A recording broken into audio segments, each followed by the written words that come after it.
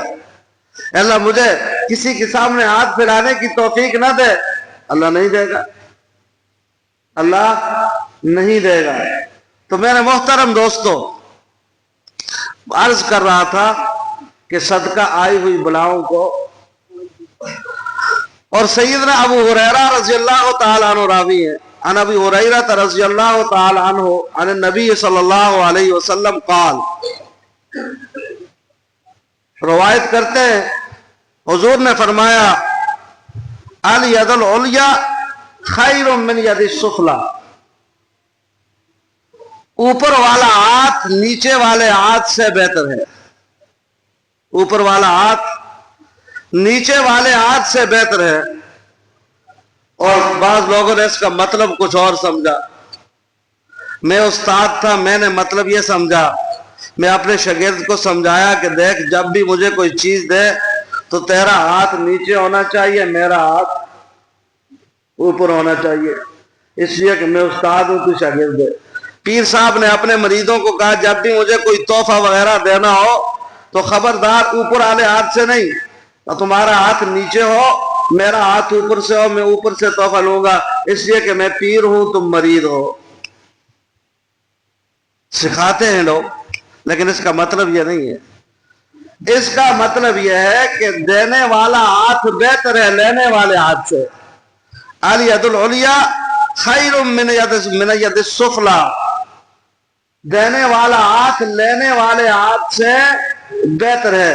یہ اس طرف اشارہ ہے، اس طرف اشارہ ہے کہ حتی الامکان کسی کے سامنے ہاتھ نہ پھیلایا جائے، سوائے رب کے کسی کے سامنے ہاتھ نہ پھیلایا جائے۔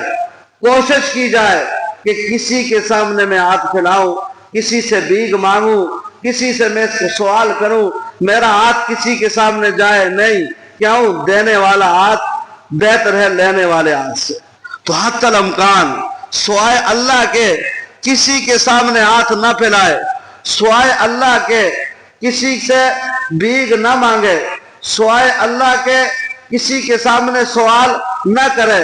اور فرمایا جس آدمی کے پاس ایک وقت کا کھانا ہو، ایک وقت کا کھانا ہو، ایک دن کی غذا ہو، ایک رات کی غذا ہو، اس کے لیے حضور نے فرمایا سوال کرنا حرام ہے۔ اور جو آدمی ضرورت مند نہ ہو، ضرورت مند نہ ہو، رسول اللہ صلی اللہ علیہ وسلم نے فرمایا وہ اگر سوال کرے تو کل قیامت کے دن اس کے چہرے پر زخموں اور خراش کے نشان ہوں گے۔ خراش سمجھ جو نہ سمجھ جو سمجھانا پہنے پورے ننگ نے اگر جائی تو جو کنڈا لگ جو لینا تو کنڈا ہو تو بڑھتا کلا تک لکیر مارتی جس کو خراش آتے، پورے میخ لگ جو لینا تو لکیر مار چھوڑ دیں، پورے لڑائی ہو جو لے ناخن لگ جو دیں، اس کو خراش آتے۔ تو جو آدمی ضرورت مند ہوتے ہوئے سوال کرتا ہے، بھیک مانگتا ہے، سوال کرتا ہے، کل قیامت کے دن اس کے چہرے پر زخموں اور خراش کے نشان ہوں گے۔ تو میرے محترم دوستو، ضرورت کے علاوہ کسی سے بھیک مانگنا، ضرورت کے علاوہ کسی کے سامنے ہاتھ پھیلانا، یہ میرے محترم دوستو حرام ہے۔ یہ کیا ہے؟ حرام ہے۔ اور یہ فقہا نے بھی لکھا ہے کہ حرام ہے۔ لیکن ذرا توجہ فرمانا، ہم ایک ہی بات لے لیتے ہیں نا، یہ حرام اس وقت ہے کہ جب آپ بھیک مانگنے والے کو پہچان رہے ہوں، بھیک مانگنے والے کو پہچان رہے ہوں، اور جڑے منگتا تو ہے میں اس کو چنگے طرح سے آنڈا، دو کوٹیاں بھی بڑھائی دیے، دو گڑیاں بھی چل دیے، چنگا پلہ کھانا پینا جڑے، لیکن اس کی عادت بن گئی ہے منگنا دی مرے کلک اور رہندے، اگر ایسے آدمی کو دینا حرام ہے۔ لیکن وہ بھیکاری جس کو آپ پہچانتے نہیں اور وہ بھیک مانگ رہا ہے اور اس کو دینا حرام نہیں۔ اگرچہ آپ کو شاہ کہہ جانا ہوتی جنا سے دا پلا جانا ہے چنگا پل ہے پوڑ راستے منگ دے، اس شک کے اعتبار نہ اس کو دینا حرام نہیں، آپ دے دیں۔ آپ نے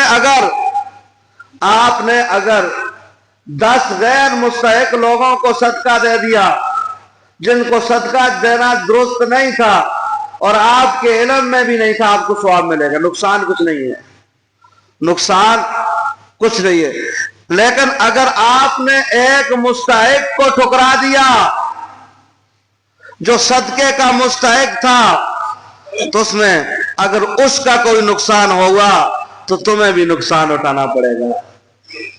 وَأَمَّا السَّائِلَ فَلَا تَنْهَرْ، کل اللہ پوچھیں گے او میرے بندے قرآن تر 5 ختم کردہ سے قرآن پڑھ، قرآن تو سری نہ چاہتا سے اے آیت پڑھیا سی اما السائل فلا تنہر، کہ جب تمہارے پاس کوئی سائل آئے، مانگنے والا آئے تو اس کو مت جھڑکنا، اس کو ماتا میں ہٹا کٹا سن ہے دے تمہارا راستے دے بیگ منگتا رہنے جل پڑا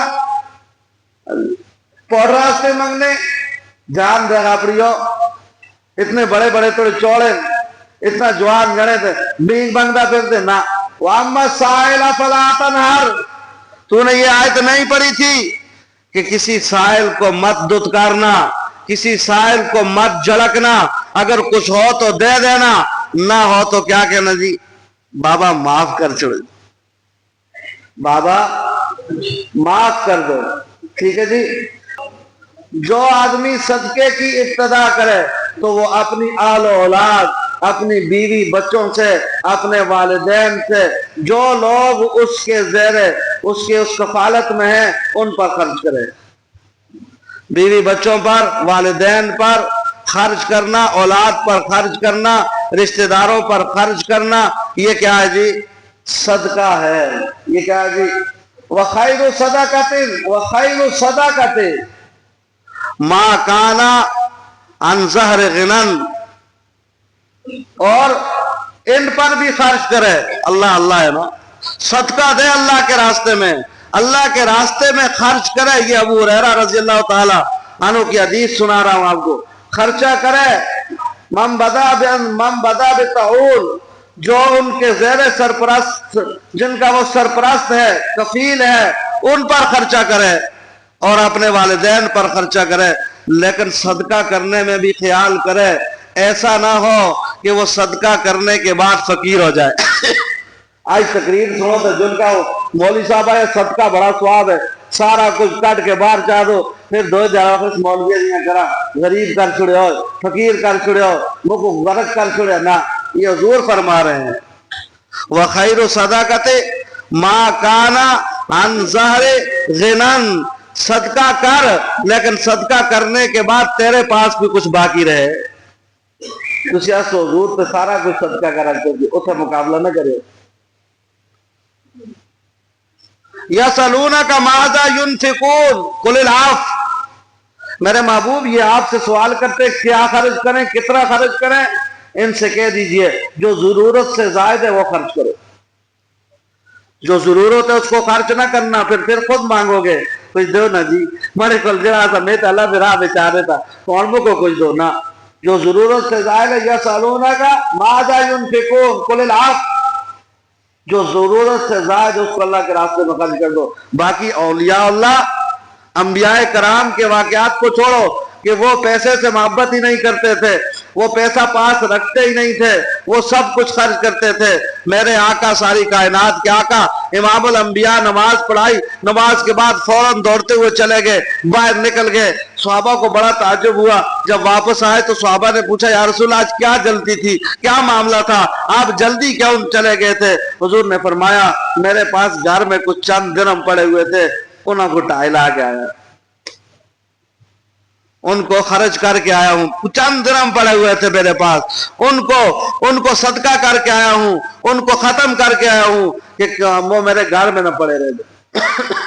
حضرت طلحہ رضی اللہ تعالیٰ عنہ نے سارا باغ وقف کر دیا، لیکن ہمارے لیے کیا ہے، ان کا ایمان مضبوط تھا، وہ خود مضبوط تھے، اللہ کے ساتھ تعلق مضبوط تھا، اس لیے وہ سب کچھ خرچ کرنے کے بعد فاقے گزارتے تھے، فاقوں پہ فاقے آتے تھے، لیکن میرے محترم دوستو برداشت کرتے تھے۔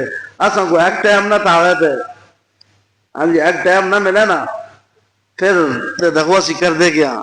اس لیے جو ضرورت سے زائد ہے وہ خرچ کرو۔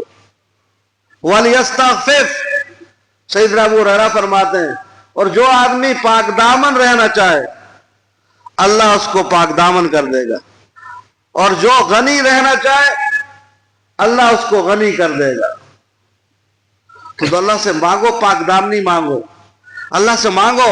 جب کوئی بات آئے تو رجوع اللہ کی طرف کرو۔ سیدنا یوسف علیہ السلام الزام لگا تھا یا نہیں لگا تھا؟ زلیخا نے پورا انتظام کیا۔ اب اس انتظام کے باوجود سیدنا یوسف علیہ السلام نے اللہ سے کہا ربا مجھے اس گناہ سے تو ہی بچائے گا، اور دوڑ پڑے دروازوں کی طرف۔ دروازوں کو کیا لگے ہوئے تھے؟ تالے لگے ہوئے تھے۔ یوسف علیہ السلام نے دوڑنا شروع کیا، رب سے گناہ سے بچنا مانگا۔ اب تک دروازے کے قریب گئے، خود تالے ٹوٹے، دروازے کھلے، سیدنا یوسف علیہ السلام باہر نکل گئے۔ کس سے مانگا؟ اللہ سے مانگا۔ سیدنا آدم علیہ السلام کو جنت سے نکالا گیا۔ کس سے نکالا گیا؟ تو میرے دوستو جب اللہ سے مانگو، استغنا مانگو، عزت مانگو، اللہ سے پاک دامنی مانگو۔ اب آدم علیہ السلام کو نکالا گیا تو آدم علیہ السلام نے کیا کیا؟ اللہ کی طرف رجوع کیا، اللہ سے سوال کیا، فرمایا ربنا ظلمنا انفسنا وَإِن لَّمْ تَغْفِرْ لَنَا وَتَرْحَمْنَا لَنَكُونَنَّ مِنَ الْخَاسِرِينَ۔ ربنا ظلمنا انفسنا، اے میرے رب ہم دونوں نے میاں بیوی نے اپنی جانوں پہ ظلم کر دیا، ہم قصوروار ہیں۔